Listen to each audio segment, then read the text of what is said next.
श्याम सखी की तरफ से आप सभी को प्यार भरी राधे राधे। विशाख का प्रिय मास अब अपनी संपूर्णता की तरफ है, अर्थात एकादशी से लेकर पूर्णिमा तक के 5 दिन शेष रह चुके हैं। और यदि जिन्होंने विशाख के पूरे नियम धर्म ना अपना सके हों किसी कारणवश, तो वो इन 5 दिनों में भी ब्रह्म मुहूर्त में स्नान कर दान वगैरह करके अपने पूरे महीने का लाभ प्राप्त कर सकते हैं, श्री हरि विष्णु जी को प्रसन्न कर सकते हैं। आज मैं आपको इस वीडियो में पीपल के वृक्ष को सींचने की, पीपल के वृक्ष की महत्वता को और इसकी एक पौराणिक कथा भी सुनाऊंगी। लेकिन उससे पहले आपको मेरे चैनल को सब्सक्राइब करना होगा, और यदि आपको मेरी द्वारा दी गई जानकारी या बताई गई कथा अच्छी लगे तो इसे ज़्यादा से ज़्यादा लाइक भी देने हैं और ज़्यादा से ज़्यादा लोगों को शेयर भी करना है, क्योंकि अच्छी जानकारी को ज़्यादा से ज़्यादा शेयर करने का पुण्य हर किसी को प्राप्त होता है, क्योंकि ज्ञान बांटने से ही बढ़ता है। इसलिए हमें भगवान श्री हरि विष्णु जी का प्रचार ज़्यादा से ज़्यादा करना चाहिए।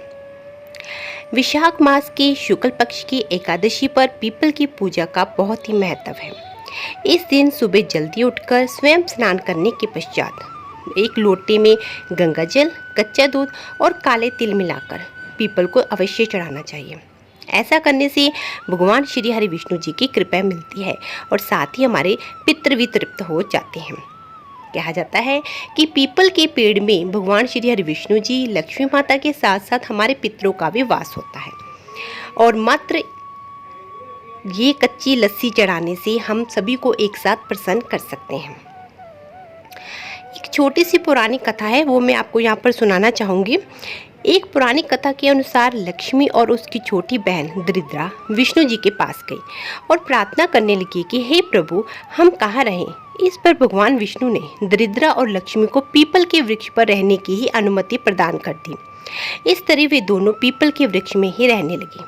विष्णु भगवान की ओर से उन्हें ये वरदान मिला कि जो व्यक्ति शनिवार को पीपल की पूजा करेगा उसे शनि ग्रह के प्रभाव से मुक्ति मिलेगी, उस पर लक्ष्मी की अपार कृपा रहेगी। शनि के कोप से ही घर का ऐश्वर्य नष्ट होता है, मगर शनिवार को पीपल के पेड़ की पूजा करने वाले पर लक्ष्मी और शनि की कृपा हमेशा बनी रहती है। इसी लोक विश्वास के आधार पर लोग पीपल के वृक्ष को काटने से आज भी डरते हैं। लेकिन ये भी बताया गया है कि यदि पीपल के वृक्ष को काटना अत्यंत जरूरी हो तो उसे रविवार को ही काटा जा सकता है, क्योंकि दरिद्रा को ऐसा आशीर्वाद है या वरदान मिला है कि जब उसे कहीं भी रहने का कोई ठिकाना नहीं मिल रहा था, तो भगवान जी ने उसे आशीर्वाद दिया था कि लोग प्रतिदिन पीपल के वृक्ष की पूजा कर सकते हैं, उसमें जल चढ़ा सकते हैं। लेकिन एक रविवार का दिन ही ऐसा है जिस दिन पीपल के वृक्ष पर दरिद्रा का निवास होता है, और यदि हम उस दिन अगर हम जल चढ़ा दें पीपल को या उसकी पूजा कर दें तो वो दरिद्रा उन्हीं के घर चली जाती है, अर्थात घर में दरिद्रता छा जाती है। इसलिए रविवार को छोड़कर हमें दिन के बाकी दिनों में पीपल की पूजा, पीपल को अवश्य सींचना चाहिए, और शनिवार के दिन इसका विशेष लाभ प्राप्त होता है। श्रीमद् भगवद गीता में पीपल की उपमा शरीर से की गई है, अर्थात पीपल का काटना शरीर के घात के समान है। वैज्ञानिक दृष्टि से भी पीपल प्राणवायु का केंद्र है, यानी पीपल का वृक्ष पर्याप्त मात्रा में कार्बन डाइऑक्साइड ग्रहण करता है और ऑक्सीजन छोड़ता है। संस्कृत में चलदलत्रु कहते हैं। हवा ना भी हो तो भी पीपल के पत्ते हमेशा हमें हिलते हुए ही नजर आते हैं। पात सरिस मन डोला, शायद थोड़ी सी हवा के हिलने की वजह से तुलसीदास जी ने मन की चंचलता की तुलना पीपल के पत्ते के हिलने की गति से की गई है।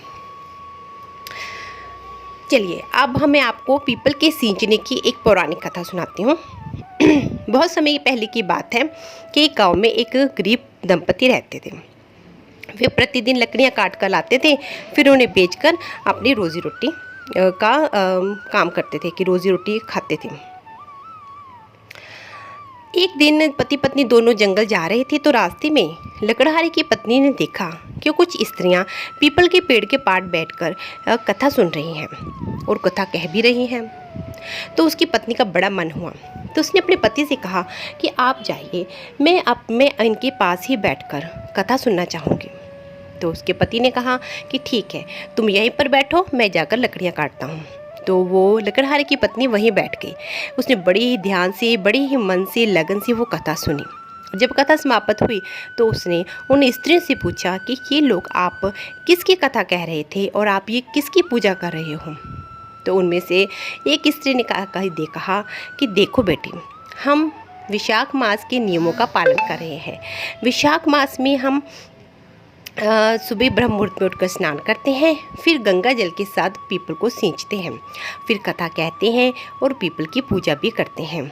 और ऐसा करने से हमें बहुत ही पीपल देवता की कृपा प्राप्त होती है। तो उस लकड़हारे की पत्नी का भी बड़ा मन किया कि मैं भी ऐसा करूं। तो उसने कहा कि मैं भी ऐसा करना चाहूँगी। तो उन्होंने कहा कि ठीक है बेटी, कि तुम विशाख का प्रिय मास चल रहा है, तुम सुबह ब्रह्म मुहूर्त में स्नान कर हमारे पास यहीं पर आ जाया करो, हम यहीं पर बैठकर कथा भी करेंगे और पूजा भी कर लेंगे। तो उसने कहा ठीक है। जब सभी स्त्रियां चली गई तो उस स्त्री ने सोचा कि मेरा आज का दिन भी छूट ना जाए। तो उसने क्या किया कि वहीं पास ही में गंगा की नदी थी, वहीं पर स्वयं स्नान कर लिया और अपने पल्लू को अच्छे से पानी में निचोड़कर उसी पानी को आकर पीपल के पेड़ में निचोड़ दिया, जिससे वो उसने पीपल को एक प्रकार से सींच दिया। अब प्रतिदिन की ये बात हो गई, वो प्रतिदिन ऐसा ही करने लगी। करते करते अब आ गया संपूर्णता पे आ गया विशाख मास। तो उसने उन स्त्री से पूछा कि अब मुझे क्या करना होगा। तो उन स्त्री ने कहा कि देखो बेटी, कि जब पूर्णिमा का दिन आए, अर्थात विशाख पूर्णिमा का दिन आए, तो तुम अपने घर में 5 ब्राह्मणों को जिमा देना और साथ में उन्हें दक्षिणा भी देना। अब बेचारी के पास इतना धन तो नहीं था कि वह कुछ पैसे उसके पास हों जिससे वो अच्छा खाना खिला सके ब्राह्मणों को और दक्षिणा भी दे सके। हाँ, लेकिन वो जब लकड़ियाँ लाती थी तो एक एक लकड़ी साइड पे रखती रहती थी हमेशा। तो उसने सोचा कि आज मैं उन्हीं लकड़ियों को बेचकर अपने जो विशाखा का जो ब्रह्म भोजन तैयार करना है उसी के लिए बेच आती हूँ। तो उसने क्या किया, वो लकड़ियों का उठाया और शहर में बेचने के लिए चली गई। भगवान श्री हरि विष्णु उससे प्रसन्न थे, इसलिए भगवान श्री हरि विष्णु जी ने उसके लकड़ियों को चंदन की लकड़ियों में परिवर्तित कर दिया। लेकिन उस स्त्री को इस विषय में कुछ भी पता नहीं था और उसकी लकड़ियों में से बहुत ही अच्छी खुशबू आने लगी। जैसे ही वो राज परिवार के आगे से निकलने लगी तो उस चंदन की लकड़ियों की खुशबू अंदर तक चली गई। राजा को जब इतनी खुशबू आई तो उसने पूछा कि ये खुशबू कहाँ से आ रही है। तो सैनिकों ने बताया कि महाराज, बाहर एक स्त्री लकड़ियाँ बेच रही है, उसी में से ये खुशबू आ रही है। तो राजा ने तुरंत उसको अंदर बुलाया। तो राजा ने कहा कि इन लकड़ियों को क्या मोल लोगी। तो उसने कहा कि देखिए महाराज, मुझे तो केवल 5 ब्राह्मणों को जिमाना है और उन्हें दक्षिणा देनी है। उनके लिए जितने भोजन की आवश्यकता के लिए मुझे पैसे चाहिए वो आप मुझे उतने ही दे दीजिए, और ताकि मैं उनको भोजन भी अच्छे से खिला सकूं और उन्हें दक्षिणा भी दे सकूं। राजा उसकी ईमानदारी पर बड़ा प्रसन्न हुआ और राजा ने उसको बहुत सा धन दिया। घर आकर उसने जल्दी जल्दी से बहुत ही मेहनत से, बहुत ही दिल से, है ना, खाना बनाया। फिर 5 ब्राह्मणों को बुलाया, फिर उन्हें अच्छे से खाना खिला के जाते वक्त उन्हें दक्षिणा भी दी। सभी ब्राह्मण भी बहुत प्रसन्न थे और उसे आशीर्वाद दी। भगवान श्री हरि विष्णु लकड़हारे की पत्नी से बेहद प्रसन्न थे, इसलिए ब्राह्मणों के घर जाते ही भगवान श्री हरि विष्णु जी ने उसकी झोंपड़ी को एक बहुत ही सुंदर सा महल बना दिया। जब लकड़हारा रात को लकड़ियां लेकर आया तो अपने घर की झोंपड़ी, यानी कि अपनी छोटी सी झोंपड़ी की जगह महल को देखकर बहुत ही हैरान हुआ। और जैसे ही उसकी पत्नी पूरे हार श्रृंगार और गहनों के साथ बाहर निकली तो वो और भी आश्चर्यचकित हो गया। फिर लकड़हारे की पत्नी उसको अंदर ले गई और अंदर जाकर उसने उसको सारी बात बताई कि ऐसा ऐसा करके मैं कथा करती थी, पीपल को सींचती थी, फिर मैंने ब्राह्मणों को भोजन कराया, वगैरह वगैरह सारी बातें बताई। तो लकड़हारा बहुत ही प्रसन्न हुआ। तो वे प्रतिदिन दोनों पति पत्नी विशाख मास में श्री हरि विष्णु जी को प्रसन्न करने के लिए उनकी प्रतिदिन पूजा करने लगे और वो पीपल को निरंतर सींचने लगे। उन्होंने कहा कि यदि विशाख मास में पीपल को सींचने का इतना बड़ा फल प्राप्त है तो इसे सारी उम्र प्रतिदिन करते रहना चाहिए। तो जैसे श्री हरि विष्णु भगवान जी ने उस लकड़हारे और लकड़हारे की पत्नी को दिया, वैसे ही इस कथा को सुनने वाले, कहने वाले और हुंकारा भरने वाले को भी हे श्री हरि विष्णु भगवान सब कुछ देना, सबके घर अन्न धन भंडारे भरे रखना। बोलिए श्री हरि विष्णु भगवान की जय, श्री राधा रानी की जय। यदि आपको वीडियो में दी गई जानकारी और कथा अच्छी लगी हो तो प्लीज़ कमेंट में श्री हरि विष्णु जी की एक जयकारा तो होना ही चाहिए। तो आप कमेंट बॉक्स में श्री हरि विष्णु जी की जय अवश्य लिखिए। राधे राधे।